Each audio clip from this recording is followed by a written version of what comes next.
It is a tough time of year to be a canoeist, and it's also a tough time of year to be an outdoor filmmaker. And if you live in Ontario, well, you know the reasons why. We are in the middle of experiencing what is known as good old-fashioned Canadian winter.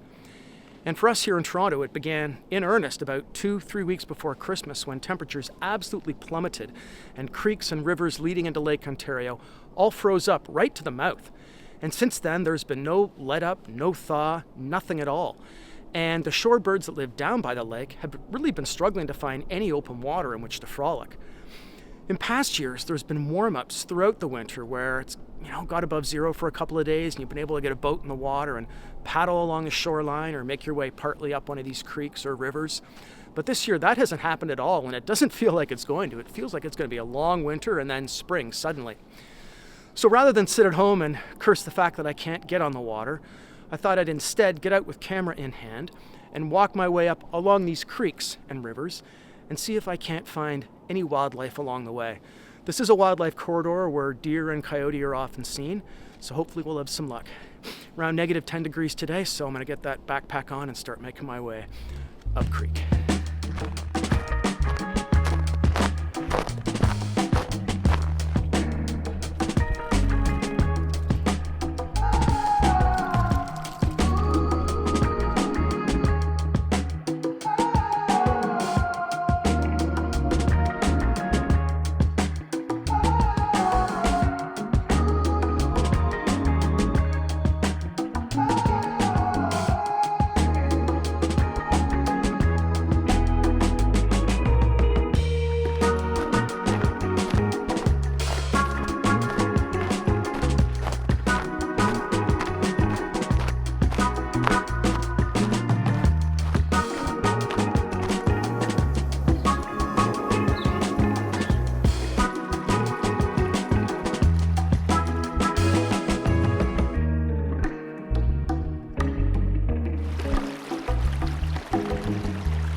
I'm about 45 minutes into my hike, and so far it's been absolutely beautiful. Except for the fact that the temperature's dropped a couple of degrees and the wind has come up and my fingers aren't functioning like they were about 45 minutes ago. There's been lots to see along the way, starting off with that majestic ice-encrusted waterfall to the south of where I'm standing now. And also having a chance to photograph all those birds that had clustered around it was really an amazing experience. But since then, I've headed further north, and the creek now is completely frozen from shore to shore. And the forest on either side of me has taken on more of a hardwood profile, much denser, and the canopy above providing a lot more cover. When I look either side of the trail, I do see evidence of deer sign, but I haven't seen any yet today. So what I'm going to do is proceed further north to my turnaround point at the QEW Bridge, camera in hand, and hope that something jumps in front of the lens along the way.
Well, that was really an amazing hike, and also a very wildlife-dense hike. In fact, I don't recall ever hiking up this trail and seeing such a diversity of wildlife within a 6-kilometer walk.